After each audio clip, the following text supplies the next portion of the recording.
بادشاہ تھے. بہت بڑی سیٹ ہوتی ہے بادشاہ. ہمارے ملک میں جو وزیر اعظم ہوتے ہیں نا، وزراء اعظم، وہ بادشاہ نہیں ہوتے، وہ جمہوری لوگ ہوتے ہیں. چھٹی نام بھی کو دے تو 5 سال کے بعد چھٹی تو کرنی ہے نا. لیکن جو بادشاہ ہوتے تھے وہ مطلق ہوتے تھے، جب تک زندہ ہیں تب تک بادشاہ.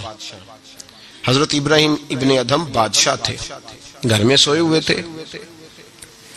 طبیعت میں روز خیال آتا تھا کہ اللہ اللہ ہونی چاہیے یار، یہ دنیا تو تھوڑے چند روزہ ہے. وہی لفظ جو ہم سارے نہیں کہتے، دنیا چند روزہ ہے. تو پھر بندہ پوچھے کتنے دن رہ گئے آپ کے پاس، کہتا ہے بڑی عمر پڑی ہے ابھی صحیح ہونے کے لیے. حالانکہ دنیا یہ روز کہتا ہے، اور تیاری کیا ہے، کہتا ہے بڑا ٹائم پڑا ہے. پتہ نہیں کتنا ٹائم رہ گیا بھائی، کون سا سٹامپ پیپر مل گیا ہمیں. تو حضرت ابراہیم بن ادھم کہتے ہیں میں بھی روز جھگڑا کرتا تھا اپنے آپ کے ساتھ، پتہ مجھے تھا سارا. روز تسبیح لے لیتا، تھوڑا سا وقت نکال لیتا، 10 منٹ، کبھی 1 گھنٹہ، کبھی چلا گیا، کبھی نہ گیا، کبھی کر لیا، کبھی رہنے دیا. تڑپ اندر بڑی تھی لیکن کوئی روٹین نہیں تھی.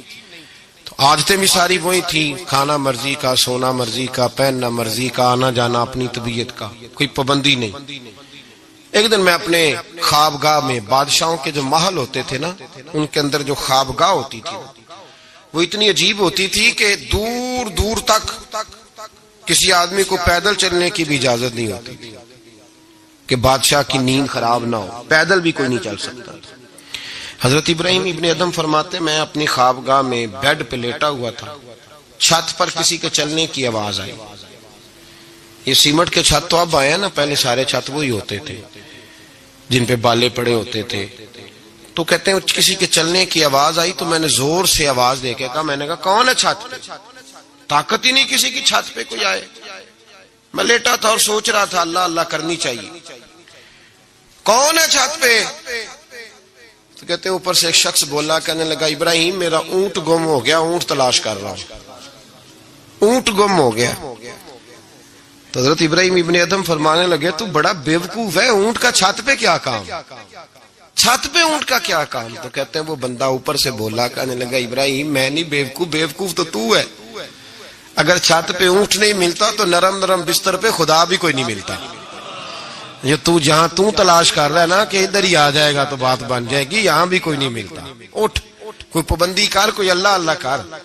تو بھی نرم نرم بستر پہ تلاش کر رہا ہے، توڑ اس بت کو، باہر نکل، پتہ تجھے سارا ہے. حضرت ابراہیم ابن ادھم فرماتے میں باہر نکلا، جو اپنے وزیروں میں سے مجھے اللہ سے زیادہ ڈرنے والا لگا اس کے سپرد میں نے حکومت کی، اور میں نے ٹاٹ کا لباس پہنا اور جنگل میں چلا گیا. تیری تلاش میں پھرا میں جنگل، پہاڑ اور دشت میں. فرماتے زندگی بتا دی. اللہ نے اتنا نوازا، اتنا نوازا، کیا فرماتے ہیں اگر میرے منہ سے نکل جاتا تھا نا اللہ دن بڑا گرم ہو گیا ہے، تو آپ فرماتے ہیں اسی وقت اللہ بارش عطا فرما دیتا تھا. پھر یہ حالات ہو. ایک دن بیٹھے تھے سوئی دھاگا لے کے دریا کنارے، کرتا تھوڑا پھٹ گیا تو اس کو سی رہے تھے.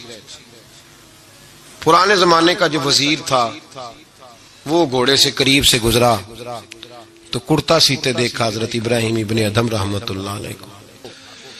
حضرت ابراہیم ابن ادھم سی رہے تھے تو وزیر آیا، دیکھا اور دیکھ کے کہنے لگا حضور دیکھیں نا آپ کتنے پریشان ہیں، کرتا سی کے دینے والا بھی کوئی نہیں.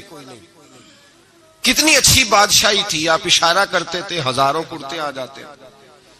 حضرت ابراہیم ابن ادھم نے اس کی طرف دیکھا تو جواب کوئی نہ دیا.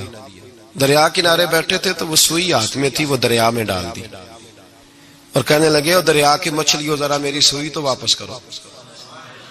دریا کی مچھلیوں سوئی تو دو. ہر مچھلی اپنے منہ میں ایک ایک سونے کی سوئی لے کے آ گئی، ایک ایک سونے کی سوئی لے کے آئی، سونے کی سوئی لے کے آئی. حضرت ابراہیم ابن ادھم فرمانے لگے اور جانے دو یہ سونے کو تو میں لات مار کے آیا ہوں، مجھے میرے والی سوئی دو، وہ جو زنگ آلود تھی. تو ایک مچھلی وہ سوئی لے کے آئی، آپ نے پکڑی اور پھر دیکھا وزیر کی طرف، کہنے لگے وہ بادشاہی اچھی تھی یا یہ بادشاہی اچھی ہے؟